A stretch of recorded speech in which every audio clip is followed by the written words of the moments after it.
13 अप्रैल 1919 अमृतसर का जलियांवाला बाग क्रूरता और मानवता को शर्मसार कर देने वाली एक ऐसी घटना का गवाह बना जिसने हमेशा के लिए ब्रिटिशर्स के चरित्र पर एक काला दाग लगा दिया। उस दिन वहाँ हजारों लोग शांतिपूर्ण विरोध के लिए इकट्ठा हुए थे।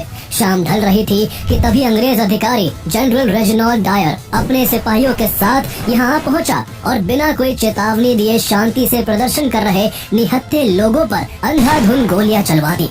पूरा वातावरण गोलियों की तड़तड़ाहट और लोगों की चीख पुकार से गूंज उठा। लोग जान बचाने के लिए इधर उधर भागने लगे। किसी के सीने में गोली लगी तो किसी का सिर फट गया, कोई भीड़ में कुचला गया तो किसी ने जान बचाने के लिए वहाँ मौजूद कुएं में छलांग लगा दी। लेकिन वहाँ भी मौत उनका इंतजार कर रही थी। केवल उस कुएं में दम घुटने से 120 लोगों की मौत हो गई। जनरल डायर ने जलियांवाला बाग का गेट भी बंद करवा दिया था ताकि कोई बचकर बाहर ना भाग सके।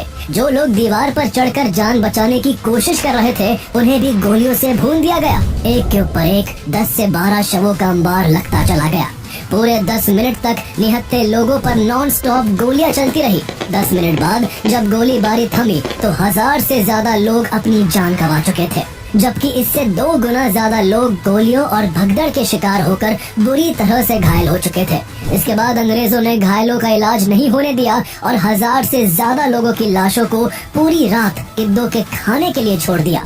ये वो दिन था जो हर भारतीय को सदियों के लिए एक गहरा जख्म दे गया। ये सिर्फ एक नरसंहार नहीं था, बल्कि आजादी के संघर्ष में एक ऐसा जख्म था जो कभी नहीं भरा। इस मैसेकर ने पूरे भारत को झकझोर कर रख दिया। क्रांति की आग भड़क उठी। लोग अंग्रेजों की नौकरी छोड़ने लगे। कईयों ने अपने तमगे लौटा दिए। इसी बीच एक कम उम्र का ऐसा क्रांतिकारी भी था जो जलियांवाला बाग पहुंचता है। वहां की खून से सनी मिट्टी को अपनी मुट्ठी में लेकर इस कत्लेआम का बदला लेने की कसम खाता है।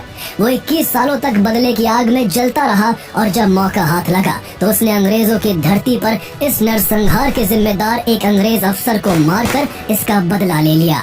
It was the day of Baisakhi and a considerable non-violent crowd had gathered in the Jallianwala Bagh. शायर ने बिना किसी चेतावनी के चिल्लाकर आदेश दिया, fire. Colonel Reginald Dyer opened fire at innocent Indians in Jallianwala Bagh, Amritsar. It is the story of the brutal, cold-blooded murder of 500 to 600 people at the hands of the imperialist British Raj.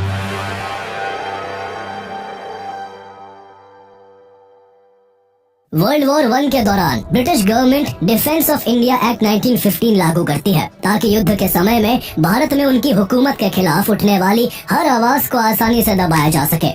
इस कानून के तहत police को बेइंतहा power मिल गई थी। बिना सबूत और ट्रायल के किसी को भी गिरफ्तार कर जेल में डाला जा सकता था। किसी के भी भाषण या आंदोलन को रोका जा सकता था। इस एक्ट के खिलाफ काफी प्रोटेस्ट भी हुआ, लेकिन अंग्रेजों पर कोई फर्क नहीं पड़ा। 4 साल बाद जब वर्ल्ड वॉर 1 खत्म हुआ तो लोगों को उम्मीद थी कि डिफेंस ऑफ इंडिया एक्ट 1915 के कड़े प्रतिबंध हटा दिए जाएंगे, लेकिन ब्रिटिशर्स ऐसा कुछ नहीं करते। उल्टा वो भारतीयों की उम्मीदों को कुचलते हुए सिडनी रॉलेट कमेटी की सिफारिशों पर इन प्रतिबंधों को स्थायी कर देते हैं।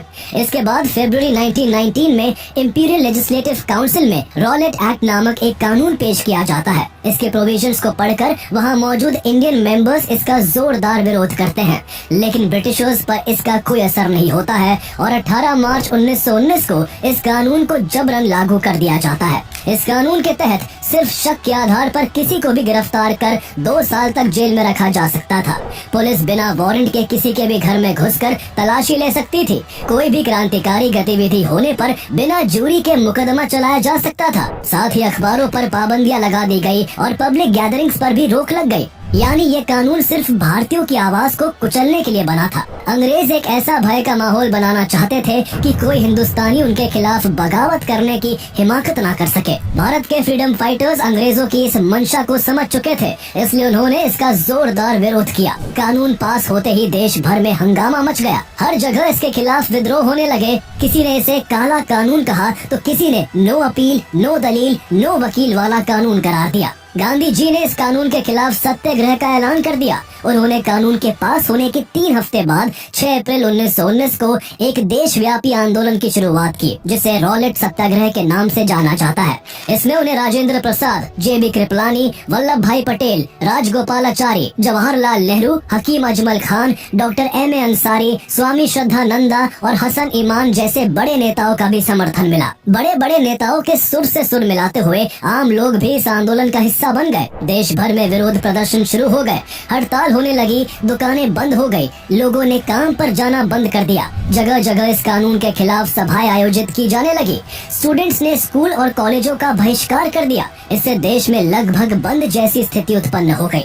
अंग्रेजों को भारतीयों का यह विरोध बिल्कुल भी बर्दाश्त नहीं हो रहा था और फिर पंजाब में वो हुआ जिसने भारत के इतिहास को हमेशा के लिए बदल दिया। 9 अप्रैल 1919 को रामनवमी के दिन हिंदू और मुस्लिम एक साथ एक बड़े जुलूस में उतरे। मुस्लिमों ने इस दौरान तुर्की सैनिकों की तरह लिबास पहन रखा था। इतने बड़े लेवल पर हिंदू और मुस्लिमों की एकता देखकर अंग्रेजों की हालत खराब हो गई। पंजाब में कांग्रेस के 2 बड़े नेता डॉक्टर सैफुद्दीन किचलू और डॉक्टर सत्यपाल अंग्रेजों के खिलाफ इस प्रोटेस्ट को लीड कर रहे थे।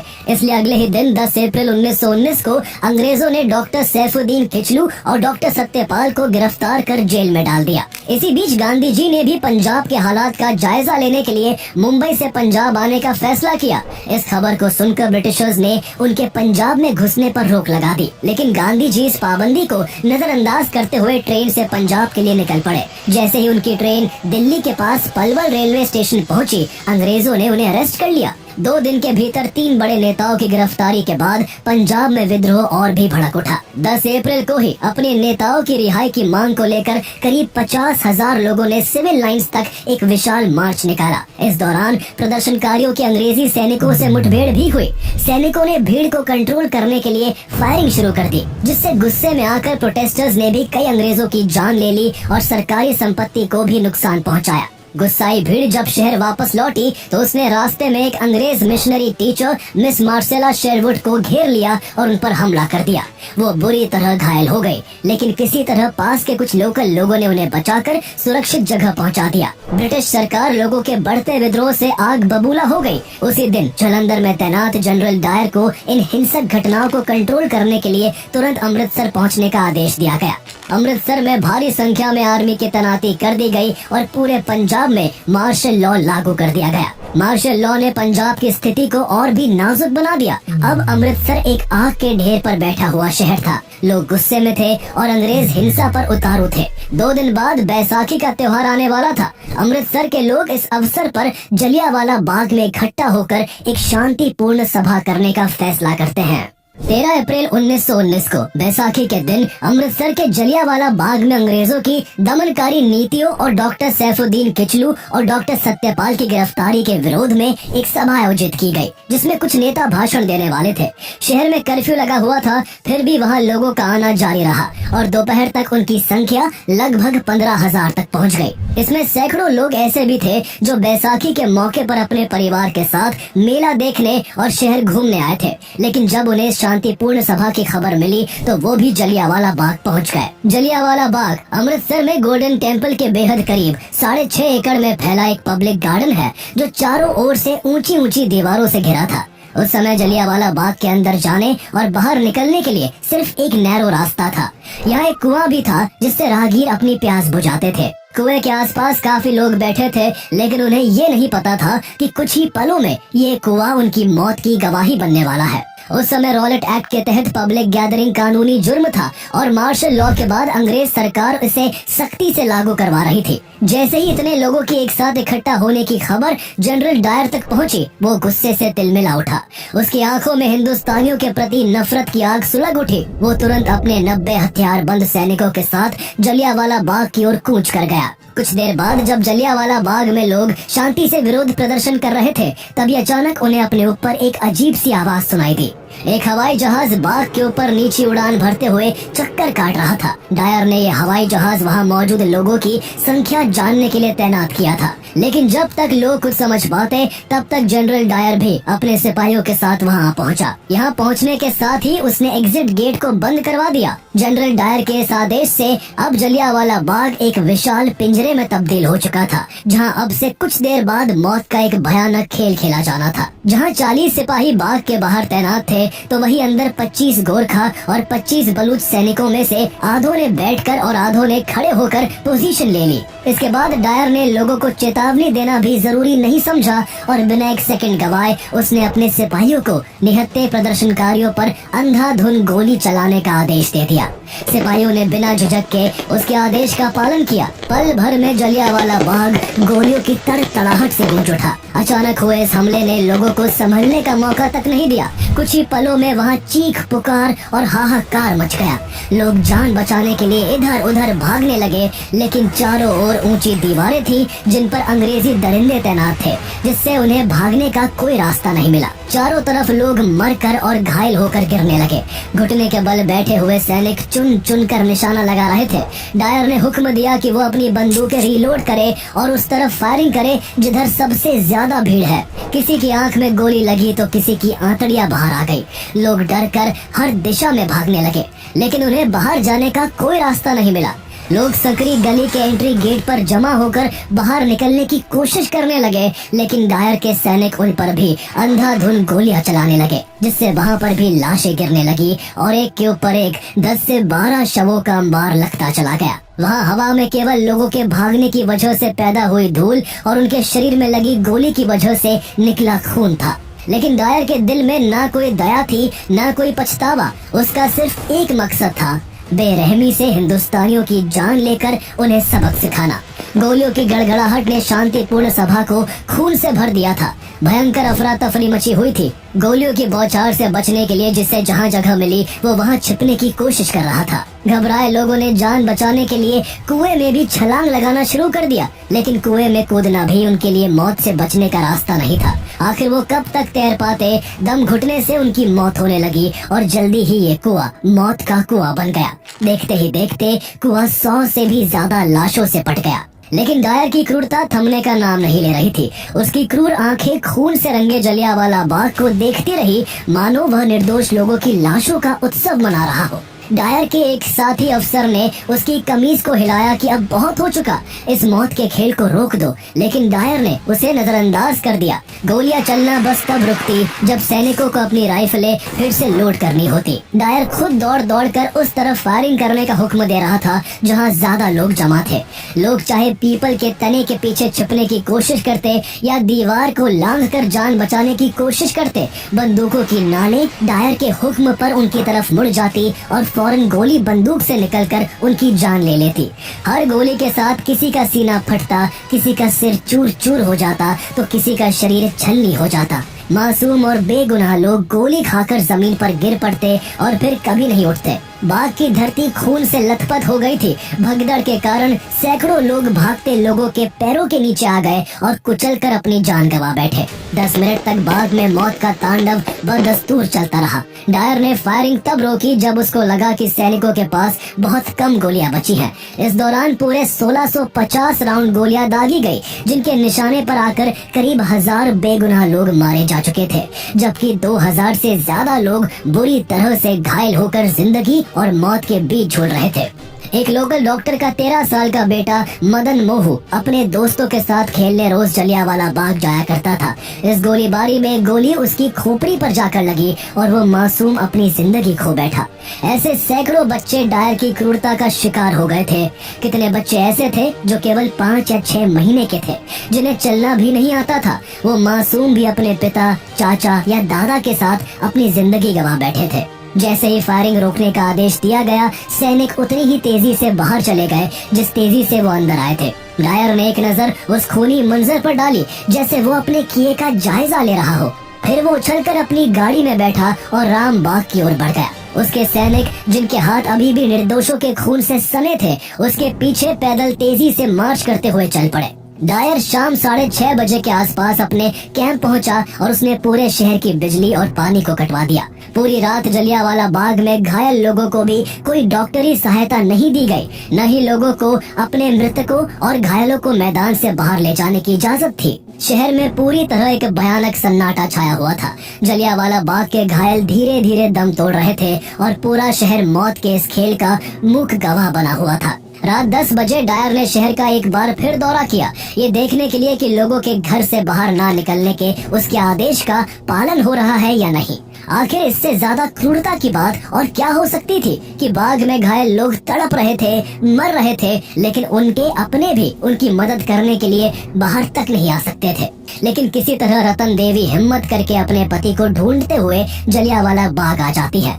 उनका घर बाग के नजदीक था और उन्होंने गोलियों की आवाज को भी सुना था, इसलिए वो अंधेरे में छिपते छिपाते बदहवासी में दौड़ती हुई बाग आ पहुंची। वहाँ का दृश्य देखकर उनके पैरों तले जमीन खिसक गई। चारों तरफ लाशों का अंबार लगा हुआ था, हर तरफ खून ही खून था। लोग अपनों की तलाश में बिखरे पड़े थे। उनकी आंखें बेसब्री से अपने पति को खोज रही थी। लाशों को हटाते हटाते अचानक उनकी नजर अपने पति के मरे हुए शरीर पर पड़ी। उनके शरीर में कोई हलचल नहीं थी। रतन देवी की दुनिया एक झटके में उजड़ चुकी थी। उन्होंने अपने मृत पति के सिर को अपनी गोद में लिटाकर पूरी रात वही बिता दी।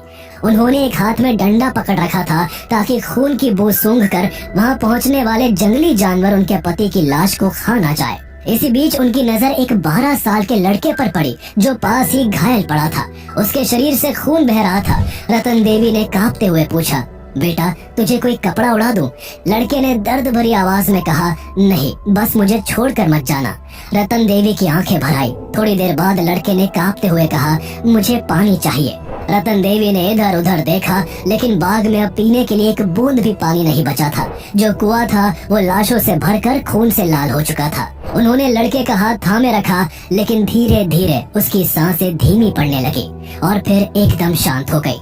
न जाने उस रात ऐसी कितनी दिल दहला देने वाली घटनाएं हुई जो उसी मौत और दर्द की सिसकियों के बीच हमेशा हमेशा के लिए दब कर रह गई। ये नरसंहार इतिहास में ब्रिटिश राज के सबसे काले अध्यायों में से एक बन गया। अंग्रेजों की क्रूरता सिर्फ जलियांवाला बाग में मौत बरसाने तक ही सीमित नहीं थी, बल्कि उन्होंने इस भीषण नरसंहार के आंकड़ों को भी छिपाने की घिनौनी कोशिश की। वो इतने निर्मम और बेशर्म थे कि उन्होंने मौत का असली हिसाब तक दबा दिया। पंजाब के उस समय के lieutenant governor Michael Francis O'Dwyer ने अपने सरकारी बयान में इस भयानक हत्याकांड में केवल 379 लोगों के मारे जाने और 1200 लोगों के घायल होने का दावा किया, लेकिन ये आंकड़ा हकीकत के आसपास भी नहीं था। अंग्रेजों ने इस मैसेकर की खबर को दबाने के लिए हर संभव कोशिश की। ब्रिटिश सरकार ने अखबारों पर सेंसरशिप लगा दी, टेलीग्राफ पर निगरानी बिठा दी और अमृतसर से बाहर किसी भी तरह की सूचना को लीक होने से रोकने की कोशिश की। लेकिन सच को कब तक रोका जा सकता था? धीरे धीरे ये खबर पूरे देश में फैलने लगी। लोगों का गुस्सा फूट पड़ा। इस नरसंहार ने भारतीयों के दिलों में खौफ नहीं बल्कि आजादी के लिए मर मिटने का जज्बा जगा दिया। जगह जगह विरोध प्रदर्शन शुरू हो गए। सड़कों पर हजारों लोग उतर आए। ब्रिटिश सरकार के खिलाफ नारे गूंजने लगे, लेकिन अंग्रेजों ने इन विरोधों को भी कुचलने में कोई कसर नहीं छोड़ी। इस नरसंहार की खबर जब देश से बाहर निकली तो फॉरेन मीडिया ने भी इसे खूब कवर किया, जिसने अंग्रेजों के घिनौने और अमानवीय चेहरे को पूरी दुनिया के सामने लाकर रख दिया। ब्रिटिश सरकार जो खुद को सभ्यता और न्याय का रक्षक बताती थी, अचानक दुनिया के सामने कटघरे में खड़ी हो गई। ब्रिटेन में भी इसकी निंदा होने लगी। चर्चिल और H.H. एस्क्विथ ने भी इस मैसेकर को ब्रिटिश पार्लियामेंट में क्रिटिसाइज किया। चर्चिल ने इसे अनटरेबली मॉन्स्टरस कहा, जबकि एस्क्विथ ने इसे इतिहास का worst and most dreadful outrage कहा। चारों तरफ हो रही आलोचना के बावजूद पंजाब के लेफ्टिनेंट गवर्नर माइकल ओडॉयर ने जनरल डायर की खुलकर तारीफ की और उसके इस काम को सही करार दिया। ब्रिटिश अधिकारियों का रवैया देखकर ये साफ था कि उन्हें इस नरसंहार का कोई पछतावा नहीं था, बल्कि वो इसके बाद भी अपने गुरूर में चूर थे। इस नरसंहार के विरोध में जब लोगों ने अपनी दुकानें बंद कर रखी थी, तब लाहौर के कमिश्नर और जनरल डायर ने लोकल लोगों को ये कहकर धमकाया कि अगर उन्होंने अपनी दुकानें नहीं खोली तो उन्हें भी गोली मार दी जाएगी। लेकिन ऐसी धमकियों के बावजूद इस मैसेकर के 2 दिन बाद 15 अप्रैल 1919 को पंजाब के गुजरनवाला में इस नरसंहार के खिलाफ एक बड़ा प्रोटेस्ट हुआ। देखते ही देखते ये विरोध इतना बढ़ गया कि इसे रोकने के लिए ब्रिटिश गवर्नमेंट को अपने एयरक्राफ्ट तक का इस्तेमाल करना पड़ा। पुलिस और प्रोटेस्टर्स के इस मुठभेड़ में एक बार फिर से 12 बेगुनाह लोग मारे गए, जबकि 27 लोग बुरी तरह से घायल हो गए। लेकिन ब्रिटिश सरकार की क्रूरता यही नहीं रुकी। अंग्रेजों ने उसी दिन एक बार फिर से पंजाब के 5 डिस्ट्रिक्ट्स लाहौर, अमृतसर, गुजरनवाला, गुजरात और लैलपुर में मार्शल लॉ लगा दिया। हालात इतने खराब हो गए कि वायसरॉय को तत्काल मुकदमा चलाने का अधिकार दिया गया, यानी किसी को भी बिना सुनवाई के सजा दी जा सकती थी। इसके बाद ब्रिटिश अथॉरिटीज ने जनरल डायर के समर्थन में इंसानियत की सारी सीमाएं लांघ दी। हाउस ऑफ लॉर्ड्स ने डायर को प्रेस करते हुए उसे एक इंस्क्राइब तलवार भेंट की और उसे सेवियर ऑफ द पंजाब की संज्ञा दी। इतना ही नहीं, डायर के समर्थन में बेनिफिट फंड की शुरुआत की गई, जिसमें 26,000 पाउंड से ज्यादा की रकम इकट्ठा की गई। हैरानी की बात ये थी कि जंगल बुक के लेखक रुडयार्ड किपलिंग ने भी इसमें 10 पाउंड का योगदान दिया। लेकिन इस बीच भारतीयों का विद्रोह भी जारी था। ये विरोध सिर्फ प्रदर्शन तक सीमित नहीं था, बल्कि उन सम्मान और उपाधियों को भी ठुकरा दिया गया जो अंग्रेजों ने उन्हें दिए थे। नोबेल पुरस्कार विजेता रविंद्रनाथ टैगोर ने अंग्रेजों से मिली अपनी नाइटहुड की उपाधि लौटा दी, जबकि गांधी जी ने इस घटना के विरोध में अंग्रेजों से मिली केसर-ए-हिंद की उपाधि को त्याग दिया। रविंद्रनाथ टैगोर ने तो उपाधि त्यागने के साथ साथ इसके विरोध में वायसरॉय को एक कड़ा पत्र भी लिखा, लेकिन ब्रिटिशर्स ने इसे किसी भी अखबार में छपने नहीं दिया।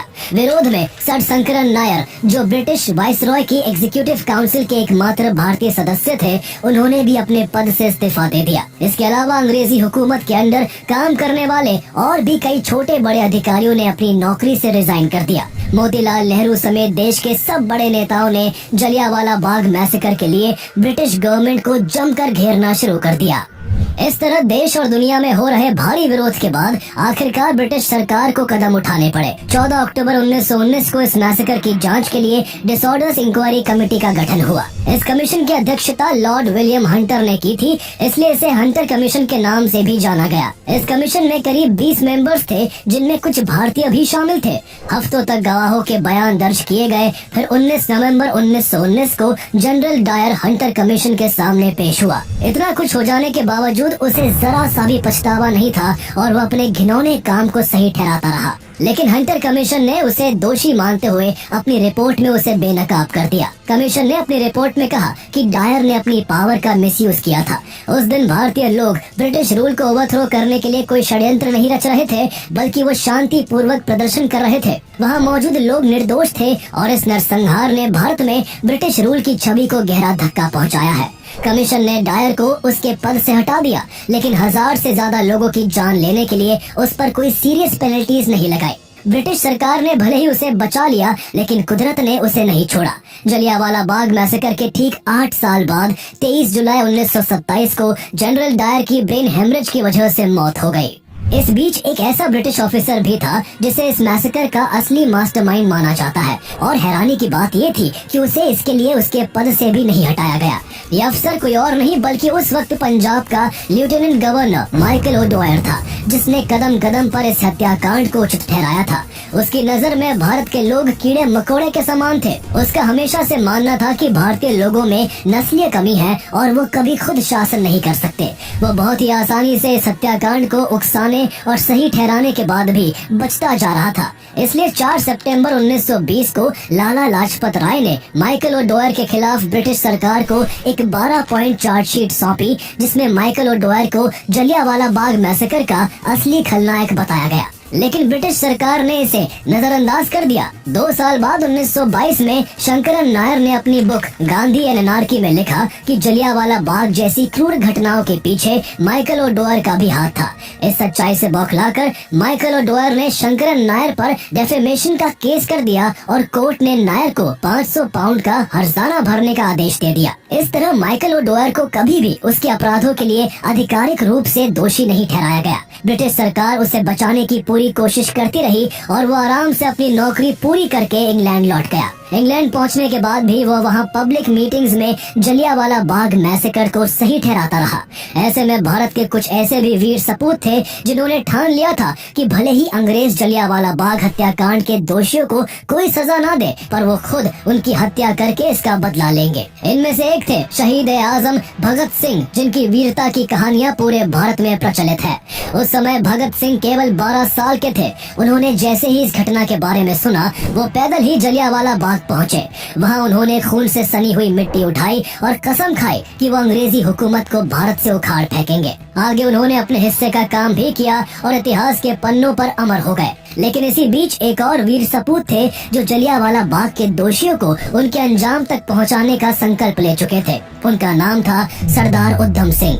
उन्होंने भी हत्याकांड के बाद जलियांवाला बाग की खून से सनी हुई मिट्टी उठाकर कसम खाई थी कि वो इस हत्याकांड के सबसे बड़े दोषी माइकल ओडवायर को मौत के घाट उतारकर इसका बदला लेंगे। लेकिन काफी सालों तक उन्हें उसे मारने का मौका हाथ नहीं लग सका, इसलिए वो साल 1934 में ब्रिटेन पहुंच गए और माइकल ओडवायर की हत्या का सही मौका तलाशते रहे। उनकी तलाश जलियांवाला बाग मैसेकर के 21 साल बाद 1940 में जाकर पूरी हुई। 13 मार्च 1940 को लंदन के कैक्सटन हॉल में, जहां माइकल ओडवायर चीफ गेस्ट बनकर आया था, वहां अंग्रेजों की भारी भीड़ के बीच सरदार उधम सिंह ने माइकल ओडवायर को गोली मारकर जलियांवाला बाग में शहीद हुए लोगों की जान का बदला ले लिया। जलियांवाला बाग मैसेकर ने भारत की आजादी की लड़ाई को एक महत्वपूर्ण मोड़ पर लाकर खड़ा कर दिया था। इस क्रांति की चिंगारी ने हर भारतीय के दिल में ऐसा जोश भर दिया कि आखिरकार 1947 में उन्होंने अंग्रेजों को देश छोड़ने पर मजबूर कर दिया। आजादी के बाद 1951 में जलियांवाला बाग में भारत सरकार द्वारा इस हत्याकांड में जान गंवाने वाले लोगों की याद में एक स्मारक स्थापित किया गया। ये स्मारक संघर्ष और बलिदान का प्रतीक है, जो हमें याद दिलाता है कि आजादी हमें यूं ही नहीं मिली। इसके पीछे न जाने कितने उधम सिंह, भगत सिंह और लाखों भारतीयों का बलिदान छिपा है।